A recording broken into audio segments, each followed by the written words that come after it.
여러분 안녕하십니까? 불같이 활활 타오르는 금요일 인사를 드려보고 있는 크립토 마토입니다. 오늘도 가장 먼저 미국 시장 살펴보도록 하겠는데요. 달러가 약세를 보이고 있는 가운데 미국 증시 일제히 하락으로 장을 마감을 했습니다.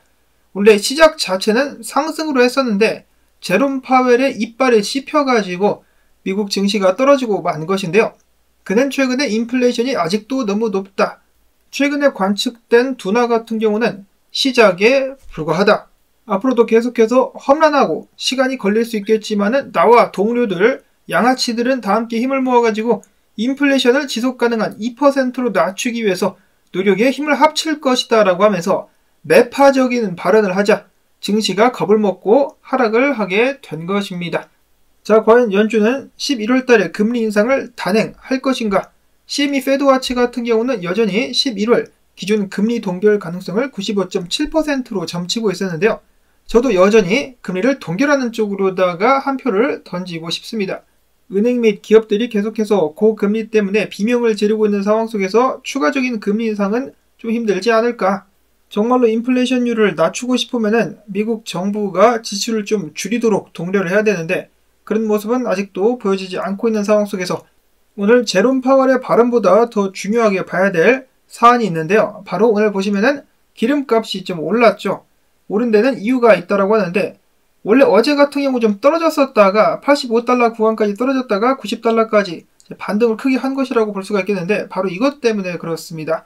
첫 번째로는 바이든이 이스라엘을 방문하긴 했는데 중동 해결사를 자처했으나 오히려 중동 사람들 특히 무슬림들의 심리를 거슬렀다라고 하면서 역풍을 맞고 있다는 것인데 바이든 친이스라엘 행보 때문에 아랍권이 분노하고 있다. 그러자 미국 국무부는 해외에 거주하고 있는 미국인들은 폭력에 주의해야 된다. 왜냐? 아랍인들, 무슬림들이 빡쳐가지고 미국인들을 해할까 무섭다라는 것인데요. 말이 나오기가 무섭게 중동 반미정서 속에서 이라크 미군 기지 드론 피습. 왜 바이든은 가만히 있으면 중간이라도 갈 텐데 나서가지고 이렇게 긁어부스럼을 만들고 다니는 것인가? 그런가 하면은 오늘 예멘 반군이 미사일을 쏘았는데요. 이스라엘을 타깃으로 할 가능성이 있었다. 등등의 소식들이 나오면서 기름값이 튀어올랐습니다. 전쟁 상황이 완화가 될 수 있기를 바랬었는데 오히려 격화가 되고 있는 상황 속에서 제가 세상에 살다 시진핑핑이가 하는 말에 동의를 하게 되는 날이 오게 될 줄은 몰랐습니다. 핑핑이가 이야기하기를 이스라엘과 팔레스타인 전쟁은 하루빨리 휴전하는 게 급선무다. 맞는 말이죠. 본인도 대만을 노리고 있긴 하지만 일단 전쟁은 막아야 된다 라고 이야기를 하고 있습니다. 그는 이에 대한 해결책으로 팔레스타인 독립국가 건설이라는 두 국가 방안을 제시했었는데 사실 이 방안 같은 경우는 꽤 오랫동안 제안이 되어 왔었는데 이스라엘 측에서 완강하게 부인을 하고 있는 받아들이지 않는 그런 제안이었었죠. 이 제안을 받아들이게 된다면 평화가 오게 될 수 있겠으나 그러기는 쉽지 않아 보입니다. 이걸 국가 원수들이 나서가지고 좀 중재를 해줄 수 있으면 좋겠는데 아무튼지 간에 말이 나와서 말인데 대만도 독립국가로서 좀 받아들여 줘라. 이어서 비트코인입니다. 미국 증시가 하락했음에도 불구하고 비트코인 상대적으로 힘을 좀 내주고 있는데요. 28,717달러, 이더리움은 1,567달러 상에서 거래가 진행이 되고 있습니다. 한편 오늘 암호화폐 시장에 잠시적인 악재가 될 수 있는 소식이 나오기도 했었는데요. 뉴욕 검찰, 언제나 나대는 뉴욕 검찰이 이번에 제미니와 디지털 커런시 그룹 그리고 제네시스까지 전부 다 묶어가지고 사기 혐의로 기소를 때렸습니다. 그들은 이야기하기를 새 회사가 최소 2만 9천여 명의 뉴욕 시민들을 포함한 23만 명 이상의 투자자들에게 10억 달러 이상을 사취를 했다. 그리고 또한 제미니는 적립 프로그램의 일환으로 디지털 커런시 그룹이 소유한 제네시스에 자금을 빌려주었다. 이 자금은 나중에 거래회사인 3에로우즈 캐피탈 및 알라메다 리서치와 같은 업체들에게 전해졌고 이 회사들은 결국 파산을 해버렸다 등등의 이야기를 하면서 암호화폐 산업을 통제하고 투자자들을 보호하기 위해서 우리는 이런 조치를 취한다라고 이야기를 한 것입니다. 당연히 이에 대해서 업체들은 반발하고 나섰는데요. 디지털 커런시 그룹의 베리 실버트 같은 경우는 검찰이 주장하는 이런 위법 행위에는 증거가 없다. 우리는 언제나 합법적으로 사업을 해왔다. 뉴욕 검찰과 맞서 싸울 것이다 라고 이야기를 했었고 제미니 같은 경우는 우리는 겁나게 억울하다. 우리는 피해자다. 거짓말은 제네시스가 친 것이지 우리는 죄가 없다라면서 마찬가지로 반발하고 나섰습니다. 지금 이제 거의 하락장의 마무리에 접어들게 되면서 ETF 등을 비롯해가지고 어느 정도 활력을 불어넣으려고 노력하고 있는 암호화폐 시장에 해당 사건이 찬물이 되어가지고 끼얹어지지는 않기를 바라봅니다. 그리고 내년에 비트코인 반감기가 우리들을 기다리고 있는데 모건 스탠리 전무이사인 데니 갈린도 같은 경우는 반감기가 다가오고 있는 상황 속에서 암호화폐의 겨울이 즉 하락장이 끝날 수도 있다라고 생각을 한다.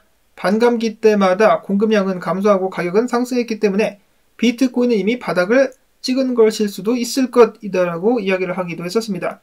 사실 이런 부분을 모르는 사람은 없는데 이 사람 타이틀 때문에 기사화가 돼가지고 나온 것인데 자, 반감기 ETF 모두가 우리를 기다리고 있다.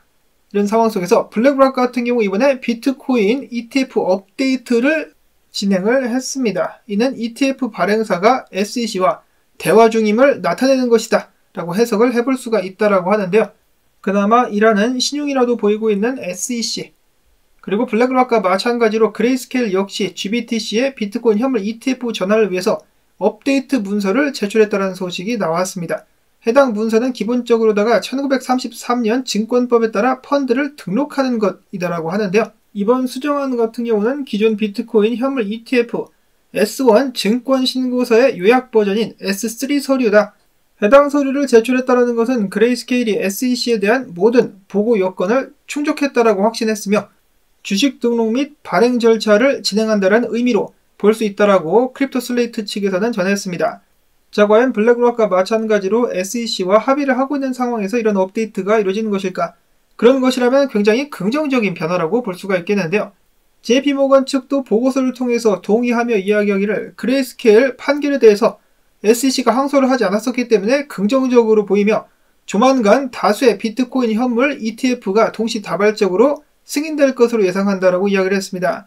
그 기간은 몇 개월 내가 될 수 있다라고 이야기를 하고 있는데 특히 아크인베스트가 신청한 ETF 같은 경우 내년 1월 10일 이전에 결론이 날 가능성이 굉장히 높다라고 밝혔습니다. 노보그라츠 같은 경우는 올해 안에 승인이 될 것으로 보고 있었는데 자, 과연 게리 겐세이는 어떤 결정을 내리게 될까요? 스크루지를 닮은 게리 겐슬러가 과연 암호화폐 투자자들에게 따뜻하고 기분 좋은 크리스마스를 선사해 줄 수 있을 것인가? 다음으로 최근 발생했었던 테러 때문에 많은 언론 및 미국 정부 기관들이 테러에 암호화폐가 활용됐다라고 하면서 거액의 추정치를 예상하고 나섰는데 이것은 잘못된 것이다라고 체인얼리시스가 답변을 했습니다. 실제보다 굉장히 많이 부풀려졌다라는 것인데요. 테러 단체의 암호화폐 자금 추적은 고도의 기술을 요한다. 최근 수천만 달러라고 추정을 하긴 했지만 실제로는 아예 연관이 없을 가능성이 높다. 그리고 또한 전체 암호화폐 산업에서 테러 단체의 자금 비중은 매우 적은 편이다라면서 지적을 했는데 실제로 테러에 가장 많이 활용됐었던 자금이 뭡니까? 바로 미국 달러. 일단 바이든부터 이란에 60억 달러를 줬으며 미군이 아프가니스탄에서 철수할 때 어마어마하게 많은 양의 무기들을 또 남기고 왔다라고 하죠.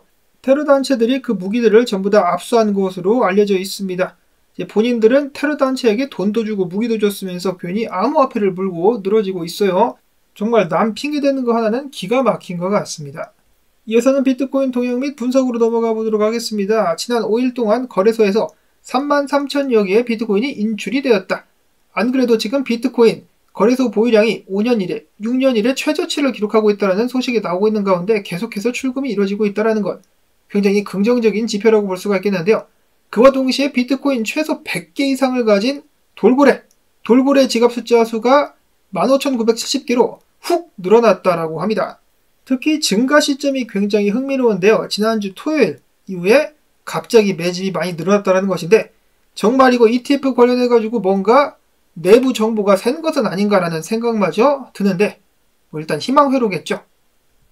자, 한편 미국 달러 같은 경우는 떨어질랑 말랑 하면서 버티고 있는데 떨어져 주면은 암호화폐 및 미국 증시에 유리하게 작용이 될 수가 있겠고 자, 그 다음에 금과 비트코인 둘 다 마찬가지로 일본 기준으로다가 202평 위에서 자리를 잡고 강세를 보일랑 말랑 하고 있는 상황이다. 자, 그런데 여타 분석가들 같은 경우는 비트코인이 단기적으로 하락하게 될 것이다 라고 보는 분석가들이 있었는데요. 첫 번째로는 로만 분석가 이야기하기를 상승으로 보기는 좀 무리가 있는 것이 일단 이 가짜 ETF 뉴스 때 강력한 리젝션 거절이 나왔으며 긴 꼬리를 남기고 내려온 가운데 그나마 버티면서 올라가려고 하고 있지만은 여의치 않아 보이며 또한 거래량도 따라주지 않고 있다. 그래가지고 나는 단기적으로 하락할 것이라고 보는데 개인적으로다가 25,000에서 6,000달러까지 좀 떨어지게 되지 않겠느냐. 그렇다라고 해서 내가 전체 시장을 하락으로 보는 것은 절대로 아니다. 조만간에 반전이 일어나면서 제대로 된 반등이 나오게 될 것으로 예측을 하고 있는데 단기적으로만 하락할 것이다 라고 예상을 하는 것이다. 참고로 나는 28,750달러에서 숏을 쳐가지고 지금 스탑 로스를 본전 자리까지 낮춰놓은 상황이다 라고 이야기를 하기도 했었고, 트레이더 엑소 분석가 같은 경우는 만약에 이런 식으로다가 비트코인 긴 꼬리가 한 번 더 나오게 된다 그러면 안정적으로 숏을 칠 것이다 라고 이야기를 하면서 숏 칠 자리만 보고 있다라고 밝혔습니다. 엘리지 분석가 같은 경우는 이런 식으로다가 계속해서 리젝션 나오면서 비트코인 가격이 빠질 것 같은데 그럼에도 아직 숏은 들어가지 않은 상황이다라고 이야기를 하기도 했었습니다. 파월의 발언으로 하락을 하고만 미국 증시, 과연 비트코인도 이 뒤를 따르게 될 것인지 아니면 금과 더불어 가지고 강세를 보이게 될지 지켜보도록 하시고요. 이어서는 기타 소식들 몇 가지 보도록 하겠습니다. 뛰르기에 리라화가 바이낸스 전체 법정화폐 거래의 81%를 차지하고 있다는 흥미로운 소식이 나왔습니다. 그만큼 터키 사람들, 튀르키예 사람들이 암호화폐 투자를 적극적으로 하고 있다라는 것이겠죠. 이렇게 법정화폐가 녹아버리게 된다면 사람들은 대체 자산을 찾기 마련입니다. 그리고 그 속도의 차이가 있다 뿐이지 모든 법정화폐가 가치를 계속해서 잃어가고 있는 상황. 자, 그 다음으로는 앱토스.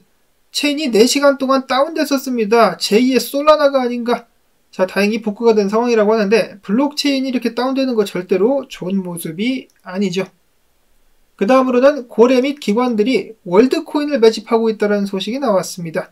암호화폐 분석업체인 루건체인 같은 경우는 최근에 신규 생성된 특정 월렛 지갑들이 3시간 전 412만 개의 월드코인을 출금, 엠버그룹의 추정 주소도 50만 개의 월드코인을 출금, GSR 추정 주소 같은 경우도 지난 8월 29일부터 현재까지 740만 개의 월드코인을 매집을 해왔다라고 이야기를 했습니다.